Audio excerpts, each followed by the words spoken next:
পশ্চিমাদের গণতন্ত্রের অধিকাংশ সিদ্ধান্তই অধিকাংশ ধারাই হচ্ছে কুফরি দ্বারা, শেরকে ধরা। সেই শেরকার কুফরের গণতন্ত্র দ্বারা কখনো ইসলামের পক্ষ উপকার হতে পারে না। গাভীর পেশাব দিয়ে অজু করলে যেমন অজু পবিত্র হওয়া যায় না, গাভীর পেশাব দিয়ে অজু করে নামাজ পড়লে যেমন নামাজ হবে না। খোদার কসম, পশ্চিমাদের গণতন্ত্র নিয়ে 18 বছর চেষ্টা করো, বাংলাদেশ কোন পৃথিবীর কোন ভূখণ্ডের 1 ইঞ্চি মাটিতে আল্লাহ দ্বীন প্রতিষ্ঠা সম্ভব হবে না। কারো জিহাদ প্রতিষ্ঠা হতে পারে, কারো জিহাদ প্রতিষ্ঠা হতে পারে, ইসলাম প্রতিষ্ঠা কোনদিন সম্ভব হবে না। তো সাহাবায়ে কেরাম একমত হয়ে এক মজলিসে বসে নেতা নির্বাচন করছে। আমরা সারা দেশের মানুষ একসাথে এক বাক্সে ভোট দিয়া আমরা তো নির্বাচন করি, তখন কি একদল আমাদেরকে আইওয়াস করে বুঝায় যে গণতন্ত্রের বিরোধিতা করো, ইসলামের গণতন্ত্র নাই। তো সাহাবায়ে কেরাম তো খলিফা নির্বাচন করছে পরামর্শের ভিত্তিতে, সবার মতামত নিয়ে নেতা নির্বাচন করছে। তার মানে তোমরা করতে সমস্যা কোথায়? সবার মতের ভিত্তিতে যেটা সিদ্ধান্ত হয় এটাই তো গণতন্ত্র। আমি বলি শোনো, গণতন্ত্র যেটা পশ্চিমারা আবিষ্কার করছে, পশ্চিমাদের আবিষ্কৃত গণতন্ত্রকে রাসূলুল্লাহ সাহাবায়ে কেরামের মজলিসে শুনার সিদ্ধান্তের সাথে মিলবে গোলামি।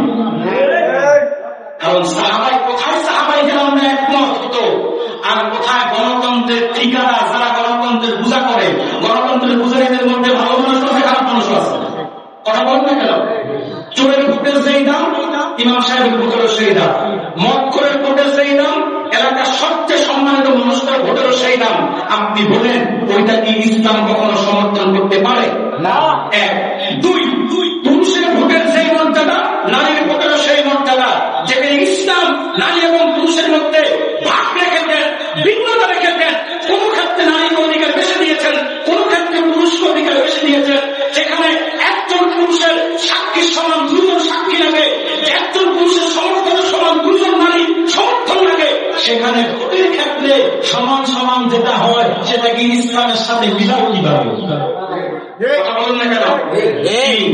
গণতন্ত্র মানে কি? গণমানে জনতন্ত্র মানে আইন, মতামত। কথা বলেন না কেন? জনগণের আইন, জনগণের মতামতটাই হচ্ছে গণতন্ত্র। গণতন্ত্রের কনসেপ্ট কি?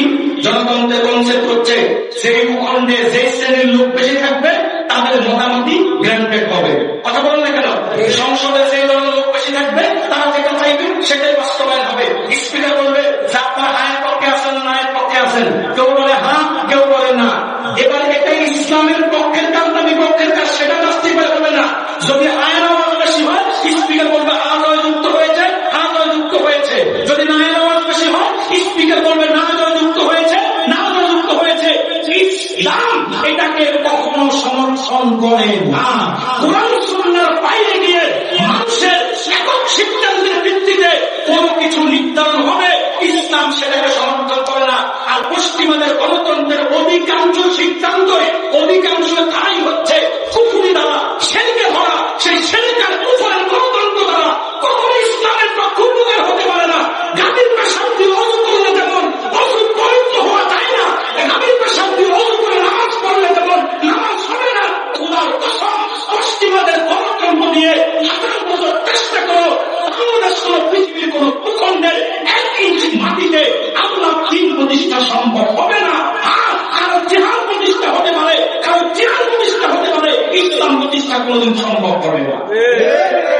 রাগ করলেন আমার কথা? না, কথা বলেন না কেন?